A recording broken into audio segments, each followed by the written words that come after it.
Melbourne preview time, and we're back to Moonee Valley, Money Valley. It's been 4 weeks since we had the brace of Saturdays on the true rail. Our Melbourne Pro, Aaron, we're staying on the true rail. I can only find once in the last 2 years where they've had 3 meetings straight on the true rail. Yeah, it's interesting. Obviously, a little bit of time between meetings, but they both raced really fair. This true First rail. one was a bit inside-ish, wasn't it? I, Oh, I'm, yes and no. Like, I think some of the better horses and the tempos set up for those horses to suit position and run, but also, on speed and inside's generally a spot you want to be anyway. But this is probably the fairest rail position at the Valley, especially good track and time between runs. right, and how are you coping with the 20 dual acceptors? There's obviously with Caulfield Australia Yeah. Day Friday, it is messing with these fields. Good Moonee Valley Saturday, what are you thinking? Oh, well, I'll say one thing, and that is jump into Aaron's chat room for because I'm assuming you're going to be putting some tips in for Caulfield, mate. Is that you're going to Yeah, be I'll do posting yard. stuff in there because God, Well, that it's looks it's it looks a it, great betting card. It's Great. Caulfield's fantastic. got four feature races, obviously the two previews and two other well proper races. I'll just start the preview by usually I wait till halfway through, but I mean you've had three Saturdays of unit betting, and all three have been profitable. Last Saturday the units out was 75, the units in was 89. There was an 18% pot. Which gives you the year to date, those 3 Saturdays, units out 255, units in 304 for 19.1.6% profit on turnover. I think you tweeted out that $50 unit punters are up 2,500 through 3 weeks, 25% increase in overall bank. So it's it's a galloping start there, Aaron. Well done. Thanks, Yep. No, we can always get better though. I think we're going to go better than 20% on Saturday. All right, well let's crack on with it. The first is 1,500 benchmark 70 now. Boondocker is going around at some minor meeting today, so it's $21 in this market, which starts out with Acid Wash at $2.30, Sox Nation $4.80, Cognac in Mine $5, Marwera heads the others at $10. And my map says that Cognac in Mine holds the inside, that Sox Nation comes across the outside lead, that Alamona finds the box seat, and Marwera one out, one back. Any interest in that map, Aaron? Is that a probability, a possibility, or have you got other ideas? No, it's pretty spot on. Like Boondocks is interesting. Obviously, if it comes here, if it goes around, I think it's in Pakenham today or something like that. Yeah, look, it's only at 3 starts. I can't see it having a 2-day backup at this stage of its career. Yeah. Look, Acid Wash's last start. I will say, I think this is a card where favourites are really going to dominate. Like it looks pretty ABC. I don't think you need to be getting too creative with some of these races, and this one looks pretty obvious. Acid Wash. I don't expect it to be part of this speed burn early because it's got an electric turn of foot, and the only reason that car rode it like that last start was just because it was a complete good thing, and you just take it to the front. I think this horse is probably stiff not to have won each of its 3 starts. That debut at Sandown was one of the best seconds on a Wednesday meeting you've just about ever seen a maiden. Like, it was very stiff not to be winning. Electric when it got out, and then that 2 starts ago down the Flemington Straight. I think Gordon and I were having a bit of a vent to each other after that race. Geordie Childs just took about 150 metres too long to realise the whip was in the wrong hand. Had he realised it would have won quite comfortably. That's also straight racing, and it missed a start slightly as well. And then last start, obviously just brain them at Cranbourne there. I think this is a listed quality horse at a minimum at some point. And I think as much as the others are lightly raced winners, I don't think they've got anywhere near the scope that this horse has. No issues with the map for me because it's got an electric turn of foot, as I mentioned. And Sox Nation, I think, it's come up very short at the $4. The maiden win 2 starts ago was really good, but it beat nothing. And then last start, it was that twilight meeting at Caulfield. Lane 1 on speed was your absolute best friend, and it got a picnic in front. An Interlink ran it down on the wrong part of the track. I thought it should have been winning that race. So from gate 7, when I don't think it's going to find the front, I'll be risking it and having a good go at Acid Wash. Okay, Gord, what are you saying about this favourite?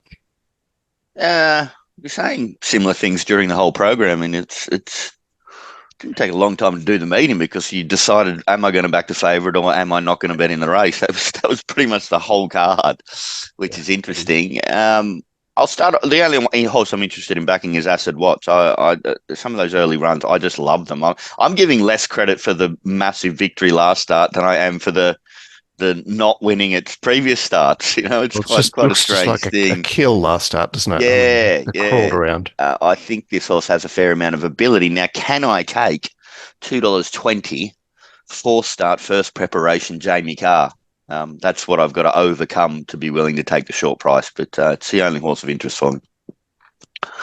All right. Now we've got an interesting favourite in race 2, which is CS7 is $2.80, Brooklyn Boss $5, and it's $11 bar. That's headed up by Lightning Flash. I've got, a Dandy Man in the van, but of course a Dandy Man is a dual acceptor. Fear Gal I had outside the lead. Brooklyn Boss I had getting into box seat, and Princess Nefertiti into one out, one back. How does that sound, Aaron? Yeah, I had it potentially slightly different. I thought Figure was going to find the front. Brooklyn Boss is potentially going to have more speed than the one drawn directly inside it. Where he positions Brooklyn Boss is going to be key. I don't think he wants to be behind lead, and I think that one's going to collapse. I think he definitely wants to sit one off, even if he is OSL. Mm-hmm. I thought this is it's a tricky race. Like you look at CS7, Jayla Kennedy on barrier 9 back market, and you immediately go, What the fuck? That's where I'm going. And it's like, where's something that I can back?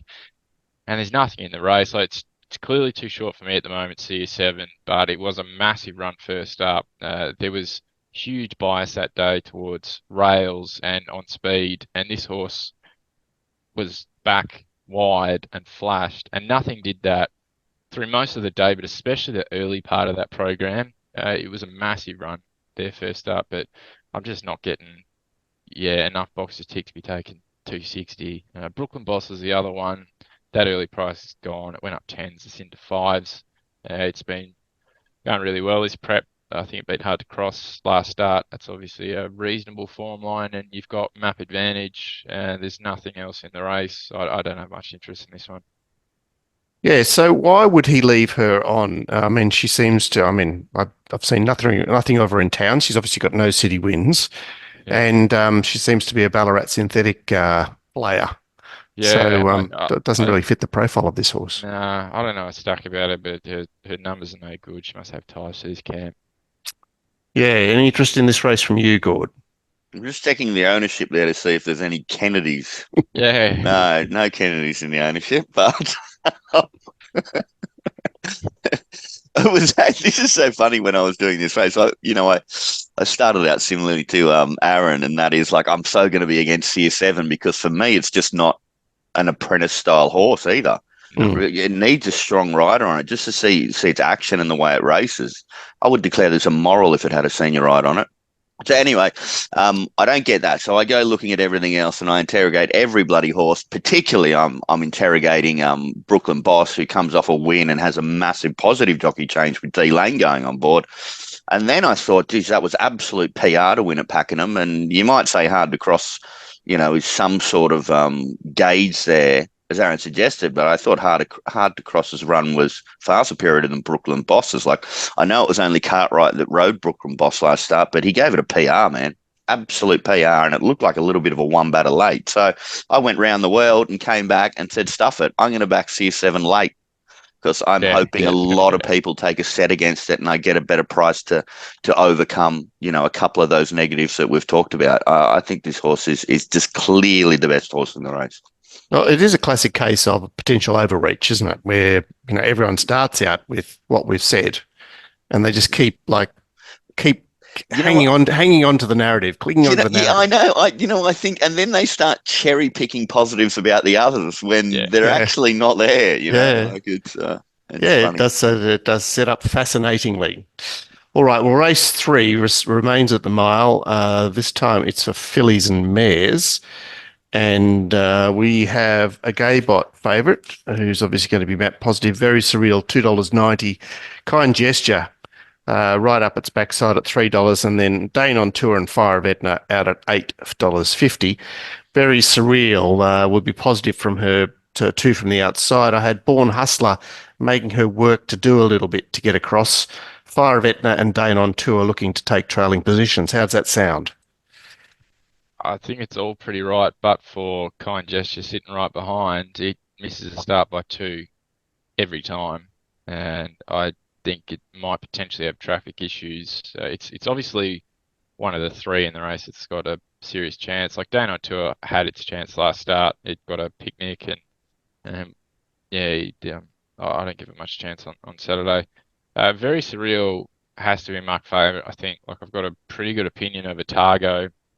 They went out quick, and Gord suggested in the preview it was still going to be tough late, and it really was. I've got that form line as pretty reliable, and I think it's going to get a picnic in front. Like there might be a little burn early, but they know this one's going to go to the front and lead, and they're not going to cook their horse trying to punch up and hold it out. So I'd expect it to go to the front.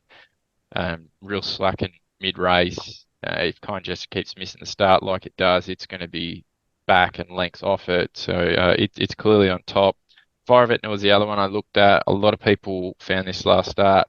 I didn't, but if you took the 270, you'd be a bit flat. But gee, it was ridden upside down. It absolutely had none with the ride, and I thought the map might work out okay for it to get a bit of a slingshot. If Very Surreal happens to be weak late over the mile, but not a huge, not a massive confidence race, but 9 from 5. Yeah, good. You suggested to me that you expected a little bit more fight from Very Surreal last start, but let's get to the mile here. What are you doing with it? Yeah, I got to go again.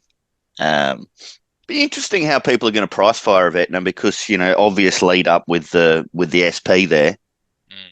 Surprised the Corps didn't go up a little shorter off that sort of profile. Saying that, I think this is a super weak race, and so it's super weak races, and I get a leader back in grade, which is what I'm calling this. I just have to back horses like this, Very Surreal, and the one thing I was missing last start, it was Gay staying at the same distance. Now it's Gay going up in distance. But for anybody, Jai McNeil, if you're watching, or his management, or his mates, or anything, somebody get in touch and tell him, don't slacken mid-race, mate. Just put the others to the sword.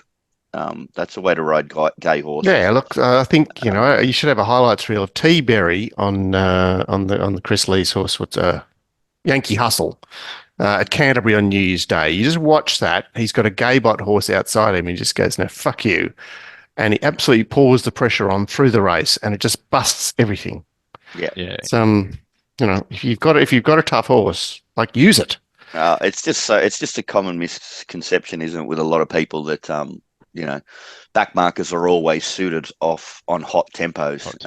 Yeah. That's not the case a lot of the time, or some of the time, enough of the time to make money.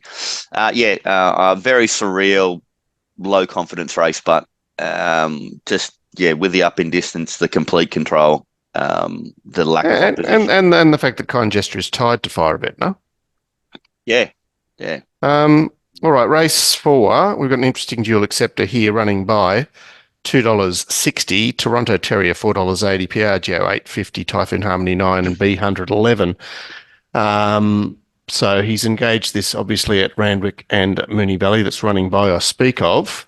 I had it set to find the box seat with Piaggio, initially leading, Too Good for Toorak, maybe being outside lead, running by box seat, Typhoon Harmony, one out, one back. Toronto Terrier, the other possible like in amongst the speed behind the lead here horse. What are you saying about the map, Aaron? I had Toronto Terrier leading reasonably confidently here. Like Piaggio's found the front a few occasions, but there hasn't been a lot of early speed in those races. It's sort of just naturally it jumps well and it's been positioned there, and it's just sort of gone on with it in a slow tempo. Toronto Terrier went out pretty hard last start. I was expecting it to go to the front running by. Just needs to begin with them to sit behind lead. If it wasn't coming out of 1, he'd just about label it, I think. It's got to be the only risk coming out of 1 with the horse that stopped a little bit last start. What I think is going to be the leader in Toronto Terrier, but I think there's. Well, what's he do on this horse drawn the widest? Too Good for Toorak. What is it doing? I think it probably just has to tuck in one off because I'd expect these two go so they're reasonably quick in the early parts, and it should just. There's no speed drawn between Piaggio and those two. Too good for Toorak, so I'd expect it just probably gets a nice little camp in. Yeah, like running by, sensational win 2 starts ago at Caulfield. That winning margin doesn't suggest how dominant it actually was, and you wanted to see a stronger senior rider go on, and you got it at Randwick, and that was also a phenomenal win and better than the winning margin suggests again. Like, you had to take off mid-race, really burn to get to the front, and had never done anything like that before, and was really tough late. For me, that suggests the horse is just airborne, and you get a strong senior rider on in John Allen, and it's just going to need a touch of luck at some point. But I think, as long as that opens up, it should just run straight past him. The roughie, for me, that I'll cover at around the $17 mark is Turbo, which we gave a bit of a push for at odds at Moonee Valley 2 starts back. Had none, got poleaxed on the corner, completely held up. You can just completely pen that run. And then on paper last start at Gawler, it would have looked like a good thing early, but then the rain just came and it pissed down during the meeting. And go and have a look at its soft or worse stats. They're beyond terrible. It's 11 starts, no wins, second, and might be 1 or 2 thirds or something. So, yeah, I'd excuse its last couple of runs. I think it's going well this prep. It's one that you cover, but I was too clearly on top. Yeah. Well, Gord, doesn't this seem like a horse you could market shorter? I mean, it's opposed to mainly exposed horses, no other last start winners in the race. What am I missing here? Why does it seem generously priced? You're not missing anything. It's the wrong price. Look, you could have this thing. You could have it $1.40 if you knew it was going to get a run. I think you're probably now with the problems from one, probably got to be around $1.70, $1.80, something like that. I think it's just a living, breathing. The good thing about this is the horse is going awesome. It's got superior ability to the rest. It's a really strong horse. Now, horses like that, they can make their own luck from the inside draw. When you're better, you got a little bit of dash, and you're strong, you can be aggressive as a jockey, and Jay Allen is an aggressive jockey to get the run. So I think that's why we're gonna be willing to take in the red, like a high reds for this horse, because it's just clearly the best. So I mean, Toronto Terrier, for Christ's sake, is $4.40 compared to Running By. They're not even playing the same sport, those two. Yeah, sweet. I'm super keen on this. I don't care. If I happen to get unlucky or whatever, I'll cop it on the chin. This is just an awesome bet. Best available right now is $2.60. That's fantastic. If it shortens, I'll have more on. If it blows, I'll have more on. I don't care. Just have more on. That's the rule. Race 5 is 1,200 metres, benchmark 70 for fillies and mares, and we have extra 2 at $3, Lazy Susan $4.80, Tango Jewel 7, Mistake 8, Welly Bell 8.50. That pretty much does it for the chances as far as the betting is concerned. I had a number going forward here, so I couldn't sort of sort out. I still couldn't sort them out. Welly Bell, Tango Jewel, Après Le Meur, and Juicebox all contesting the early lead, and keeping them sort of separated is Lazy Susan from 1, Innocent Enough from 3, Mistake from 5, and then extra 2, of course. I don't know what she's planning to do, but how can you sort these out map-wise, firstly, and then form-wise, Aaron? Well, if I'm riding Lazy Susan from 1 with the claim, race fit against the other chance in the race extra 2, you got to punch up and be really positive. Even try and lead. If they come across, you just sit behind lead. I think that's got to be the way you ride at this stage of the prep. Extra 2 is obviously one of mine, but barrier 8, Tatum Bull first up with, they were pass mark jump outs, but they didn't scream, I'm super ready. Really interested to see this horse from the yard. I haven't had a bet early. It's one I'll look at, but I had extra 2 and Lazy Susan marked equal price. I thought that's a big discrepancy at the moment. Like, Lazy Susan was super tough there last start. Then you just go back through the runs, and the SP's beaten margins are phenomenal. Like 290 against Celestial Storm, beaten a couple. Go back 4 starts ago, it's 340 against Ray Magnerio. Had to work in parts during that race, beaten a couple. Start behind that was at Moe. It's $2.30 SP against a Little Deep, and was held up the entire weight, never got out at any point. It's one that he's going to have to be ridden positively with aggression and ride it like it's one of the best horses in the race and use the fitness edge. But outside of that, like Extra Two is the only other one you can look at. Yeah, well, it is a 70 for fillies and mares, so straight away it's a 66. And I can, there's only one horse that actually had its last start on a Saturday, which is Ruffy. Gord, how are you lining these up? Well, Lazy Susan, that's quite apt at the moment, isn't it, Yes. Mark? On the couch watching tennis and the news. Yeah, I just back horses like this Extra Two. I agree with Aaron that I would have liked to have seen a little bit more in the jump outs. But if you notice the setup in the jump outs before its dominant win last preparation, where it won by 6 lengths or something like that, was kind of similar. So I think they know they've got it going all right. Yet again, this question mark that I've got, T-Ball, an apprentice on a horse I've got to take under 2-1 about. That sort of gives me a little bit of an icky feeling. But I just think that Extra Two has a hell of a lot more ability than Lazy Susan. So I'm just willing to take the punt. I'm not turn of foot too. Yeah, I'm not going to rush in or anything like that, but we might do something Saturday morning. Yeah, Extra Two on top for me. Does the jockey booking suggest that it's steady as she goes? There's no great intent about this first up run. Well, we say that with Waller up in, like, we've got a good gauge on Sydney stables when they put the apprentice on first up. Normally it's a run where they're not 100% primed. I think, I don't know, T-Ball for some reason seems to get some pretty good rides for some reason. I don't know why. Well, she claims 3. So I guess that's appealing to some trainers. What about some of the rides she gets, Aaron Butt? Like, seriously, it's I don't know what's going on there, but yeah. No, she got some bloody good ones last Saturday at Flemington as well. Yeah. Right. Yeah, so not so much with this situation, Mark, and I don't know why, because it doesn't seem right to me. I had that feeling. Yeah. It's the form students quandary. We've got 2 distance races on the program. The first of them is a benchmark 100, and 2-1, or what have I got? No, 11-4.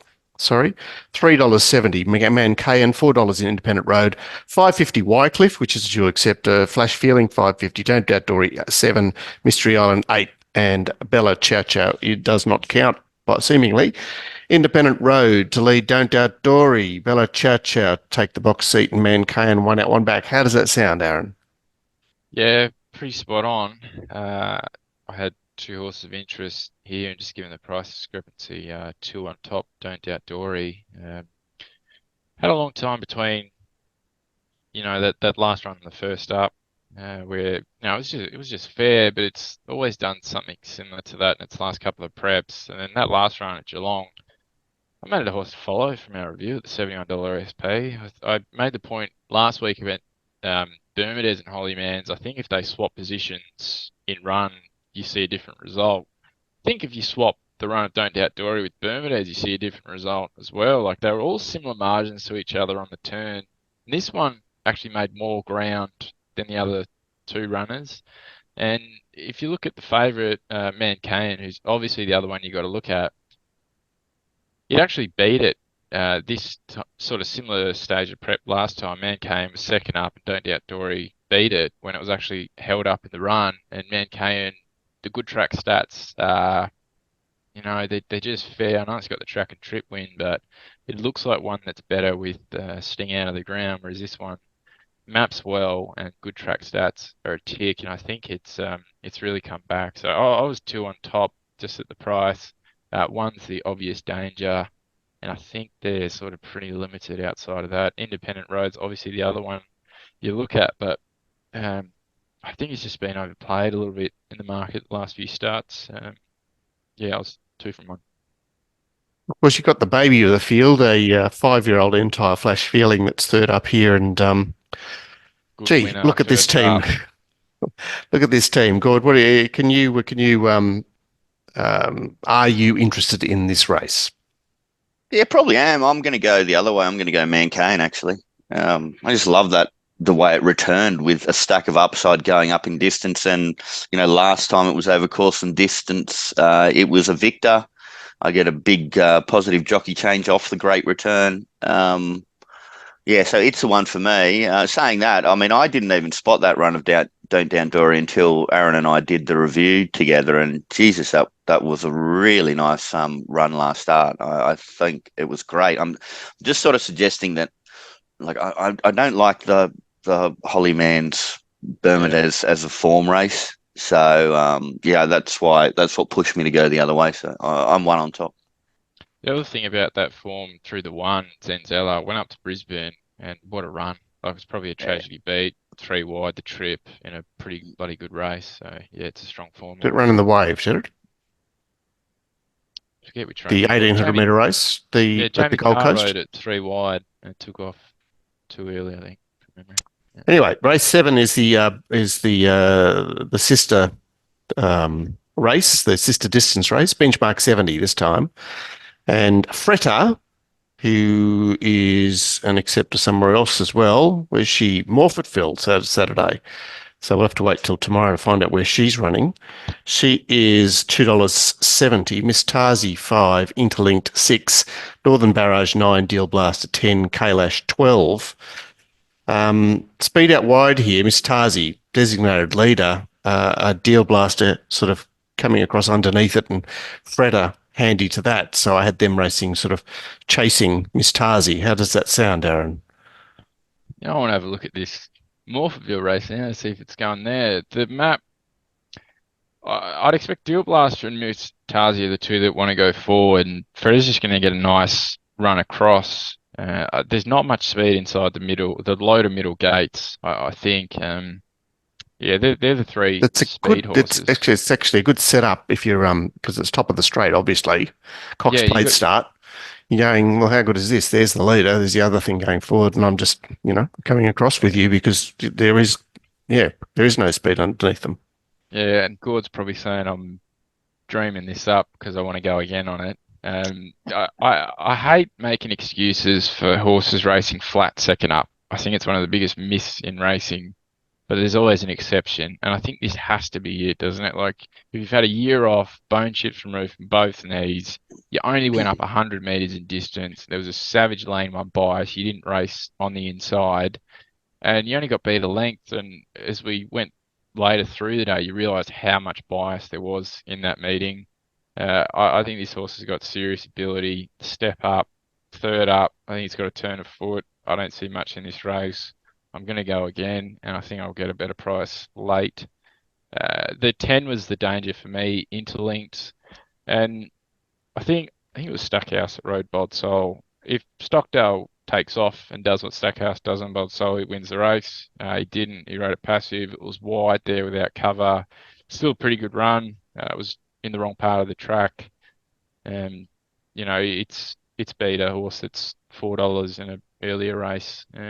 Maps reasonably well. I think they're the only two that you can look closely at. Look, obviously, Miss Tarzi's got to be a danger, but I just don't have those form lines being anywhere near what I think Fretta can achieve, but also Interlink's a bit untapped as well. Interesting race, Gord, for a starting race. Yeah, I can't line up any of those lightly raced ones. I'm sure one of them is going to go on to have a very good career or something like that, but when they're getting over to the 2,040 metres here, and I'm not 100% convinced, or I found some negatives about them, and my thought process in the program was I'm just going to decide whether I back the favourite or not, and in this occasion I'm not going to back it. Saying that, I thought there's a horse here that's going to run a really good race, and it's going to be about 50, 100 to 1. It's number 2, Kiptanui. Just was an all right run there at a victory there at Kembla. Big margin to the third horse, and look, it's been at the track. It's had a course and distance victory here before. So, look, it's 50, 100 to 1. It's going to run a decent race at those kind of odds. So. And look out for it. It could be running at Randwick or the Sunshine Coast. It is a triple acceptor. Yeah, he likes to keep his options open. Yeah. But he'll have to nominate by 9 o'clock tomorrow. Right, race 8, down at the sprint course. Benchmark 78, Mornington Glory $2.80, Flying on a Limb $4, Philosopher $4.60, Shersov heads the others at $10. And Philosopher I had holding out Shersov, Mornington Glory, tucking in behind those into the box seat for the 1,000-metre start, flying on a limb, went up one back, and Bill, the boxer, caught on a limb. Am I dreaming, Aaron? Is there more speed underneath that might sort of hold their position? I think if you offered one out, one back to flying on a limb, they'd take it very quickly. That's a pretty optimistic spot, but there's a chance that it works out. If it does, I might be in a little bit of trouble. I think Philosopher's going to get a very easy lead. This horse has just come back. It's a completely different horse since they've resolved some of the issues. And one of the best things about it is it just does it at both ends. It can burn early and it's just super tough late. We've been on it last few starts. I don't see a reason to be jumping off. Ran time there the other day. I think it maps pretty similar. We're Heffel off D lane on, uncontested lead, coming off really strong wins. All three you've had to burn it at both ends. I just don't see a reason to be jumping off this horse. I think the data guys are going to be all over Mornington Glory.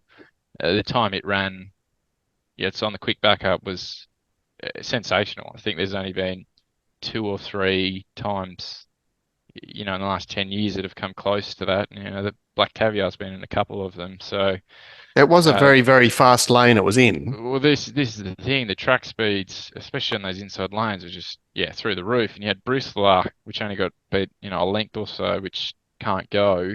And then you got Johnny Rocker that was resuming first up in an inferior part of the track, peaked on its run. If it's race fit, it might even go past it. So I was just going to risk it at the price that at that part of the day you were running times. And I think this horse, there's a chance it gets truckloaded as well, Mornington Glory. But I was number one on top, just, $5. I thought it was an easy price. Looks an interesting runner. Gord, what are you doing here? Yeah, just really keen to bet into this race. I want to back number 7, Flying on a Limb. I'm against the other 2 in the market because they PR'd last start. So I think people are getting a little bit too carried away. This is the best horse, man. It's got a dominant victory over Katsu, for Christ's sake. This is better than this rubbish that it's running against here. If it's ready, it wins. I mean, they've given it 2 jump outs. You've got the gun booking of Ben Mellum. There's a chance you map in the right position. You only have to be half ready at 1,000. That's the thing, fat is fun at 1,000 metres. And this is a 1,000-metre specialist, Mark. It's had 7 starts in its career. It's had 3 victories. They've all been over 1,000 metres. So not does it tick the fresh 1,000 metres, it ticks the I'm a 1,000-metre horse. You know what? It's not a specialist in those firm ground. Every time it's been on a good track, hasn't run a place, jockeys jumped off and said, can't go on the firm. Yeah, well. Yeah, I don't think there's enough data there, particularly when you're thinking about. Don't even worry about its earlier preparation. Just go off last preparation, which is when it started firing. Yeah, it won its first 3 starts. Last preparation. Yeah, there was this thing out of the ground, but then you had 8 weeks off. Mid-prep trial, and then your next start was over 1,100 metres on the good track. 3 wide, no cover. Yeah, so I don't think there's any evidence that you're against Vivienne Yellow Sam, Wave Rider Boy. Like, I don't think there's enough evidence to definitively say that. But we'll find out. We'll find out on Saturday.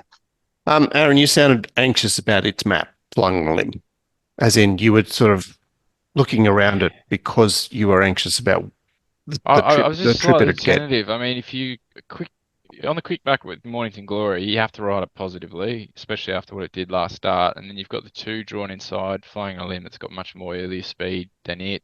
I just don't think it's been ridden that positively from gates like that before. But it was the one I was most anxious about. I had it second pick. Okay. Yeah, look, it's an interesting favourite, isn't it? Because, there's a fair amount of evidence surrounding what was going on last week. So hopefully the data guys do get involved. The feature on the day is the penultimate Group 2 1,200 metre race. And we see the return of a few 3-year-olds here.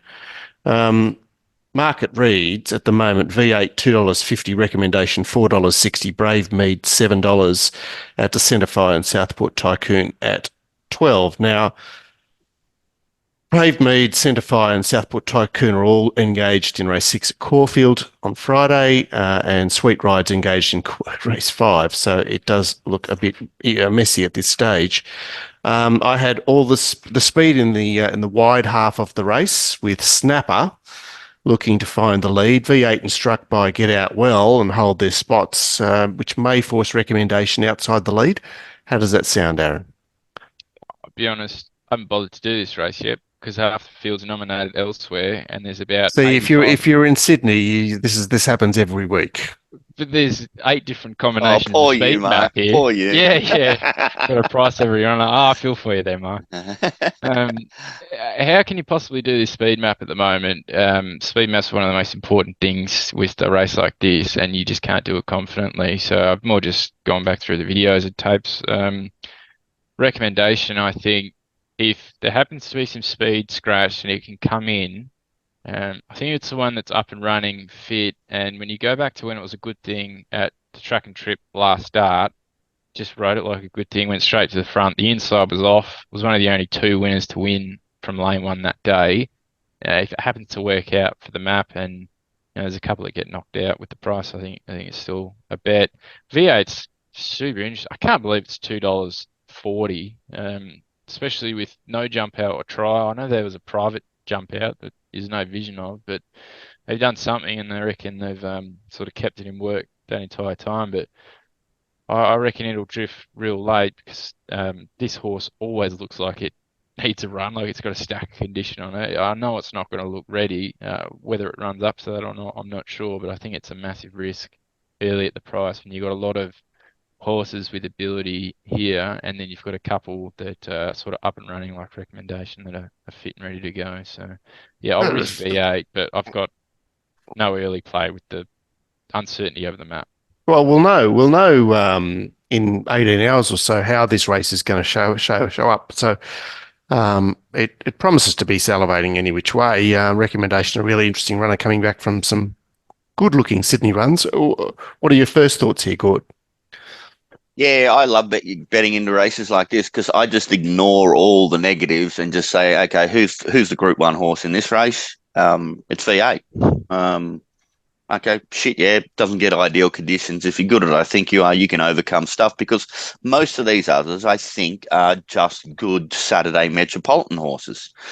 This thing comes out at, like the hottest 3-year-old race in Australia is the goddamn Coolmore. Is the Coolmore, for Christ's sake.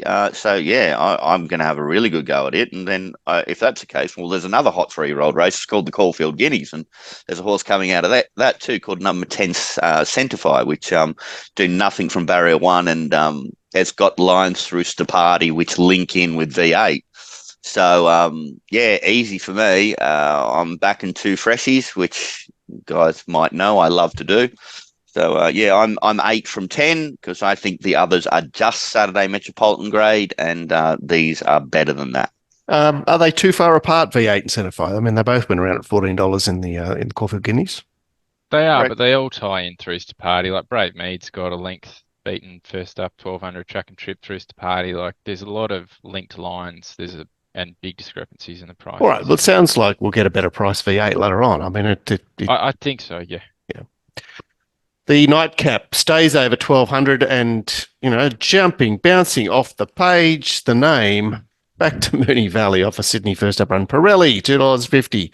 Zoo Sensation, $6.50. Squad, also down from Sydney, $7.50. Jenny Jerome heads the others at $11. And here the speed is, well, I couldn't work out a map here. I had 6 bits of speed. 5 because Pegassi's come out. It's going to Morfetteville race 9 Saturday. I've got Shove Over, Squad, Zoo Sensation, Coronation Keith, and Mama Reagan. So sort those out for me, Aaron. Well, that is the speed. I thought Squad might potentially find the front, although Shove Over is probably going to be pretty keen from gate 1. Mama Reagan can be green pretty quickly if it happens to. I think it's got the early speed to. If it begins on terms, it might just be able to burn across. Zoo Sensations obviously go forward, especially dropping back from the 1400 race fitness. It's interesting to have all your speed join inside, gate 5 or gate 6 or whatever it is. Can't wait to hear what Gore's going to do with Pearla. I haven't spoken to him about this meeting. I'm very keen to hear what So he can have first go. Why don't you give him first go? I'm sick. I'm sick, guys. I'm sick. This bloody horse. I thought, there's so many times I've thought, okay, that's it. I never need to back Pearl again. And then it pops up in it's just perfectly placed. It is perfectly placed here. Yeah, but it's let you down when it's been perfectly placed too. But I mean, there's things to overcome that, Mark, which is look at its 2 runs at Moonee Valley. They're absolutely sensational. The run where it didn't win was its best run at Moonee Valley. It was the best run of its career. Yeah. It was the biggest run against bias you've just about ever seen. Yeah. And then you put D Lane on. So I've really got to wait towards the 2 runs at the Valley, saying maybe that's the secret. I get the gun combo of Cummings and Lane, and I love barrier 10 last race of the day for this thing. Am I sick about it? Yeah, I'm sick, but I'm going to go again. And hopefully I'm not throwing good money at bad. It just looks like the perfect race. Well, but yeah, I just can't see how you can't not. I mean, how you can not back it. It's just, it's a planets aligning sort of, sense. Well, okay, what are you going to do, Aaron? I'm not going to lose on it, but I don't think it's going to be my best result in the race. So it's very interesting, that first up run. It was rails on fire that day, and it was getting the perfect run. Union Army peeled to the outside and was just unbelievable. But Pirelli did have to go for a gap there, and if you watch the head on, it copped a little check, and that's not ideal first up over 1200. Still managed to beat the rest of the field home. And then I just can't get past the previous Valley runs. So they were just unbelievable. But, slight map issues, but you've got D-Lane to offset it. Like 230 is too short. I think it's going to get out, and I'll make sure I don't lose on it. But the best result at this stage for me in the race will be Zoo Sensation. Not suited last start, going up to the 1400. It really was travelling like a horse that might have gone straight past LU, and then LU obviously had the bias inside lane, but it just completely peaked on its run after being slow away, and you're just going, I just want to get this horse back to 1200. That's exactly what it does, and it was track and trip Victor the start prior, and it's going to settle lengths in front of Pirelli. I think they're the only 2 that you can look at. Hey, but there is, there's a horse with linked form with Zoo Sensation. It's number 12, Mamaragan. Aaron, you got to have a comment about that one, mate. No, I think it's gone. Yeah. Sorry, no. Hopefully it runs into a nice place. Okay, if you're saying that Zoo Sensation is the danger, I'm even keener on Pirelli now. I'm going again. You know Zoo Sensation well. Yeah, I've backed it a few times. Yeah. It's like it's in your B team, isn't it? And to be honest, Pirelli's in my Z team at the moment, but hopefully it can be an upgrade. He gets drafted, like at will. It's like he's on the bench, but it's like at the basketball last Sunday. This Denzel Valentine, his name is. He is the famous, played NBA for 5 years, sort of, was like 14th draft pick. So he was playing dreadfully. Like he'd just come on and miss all these 3-pointers, and he'd go off to the bench, but then he'd come back on because he's the headliner, he's the star. Yeah. So anyway, it's a little bit off topic there. But by the way, that sort of lines up. What's that expression where form is temporary, class is permanent, or something like that? So, you can argue the other way around. Yeah, that's right. If you are looking for something special, you do actually need your special player. Let's see what Pirelli's got to offer in the last at Moonee Valley. So I'm sick. I want to vomit. Yeah, it does look a relatively straighty 180 sort of card, Gord. Yeah, definitely. And the rail position means that we're not going to be too concerned about certain things happening, which has been quite frequent in Melbourne on some of these metropolitan tracks. That's right. Who said Sydney's the bias capital? It's from what I've seen over the last 6 weeks, Melbourne's just they have been going far and wide. It's like if you're going to go out to the boondocks, then you're running the risk often. But anyway, that's a look at Melbourne. Now, don't forget, Now, we mentioned Aaron's headline figures, obviously, at the top of the show, but and there was reference to the fact that there'll be Caulfield information in the channel tomorrow. I mean, that's the thing, Aaron can't help himself. He has to find good things nearly every day. And if you are part of the Melbourne Pro Service, that's what you're getting. You're not just getting information for one Saturday a week. You are actually getting information through the week, and particularly this week when we've got a feature meeting on the Friday. So click that little I and sign up for the Melbourne Pro. You won't be disappointed. You will not be disappointed. Thanks for watching this preview, and of course, don't forget that those pro subscribers get a review done by Aaron and Gord, which I haven't actually popped into the channel as yet from last Saturday's Flemington meeting, but I'll do that when I stop filming. Thanks for watching the Melbourne preview, and good luck this weekend. Good luck, guys. See you guys.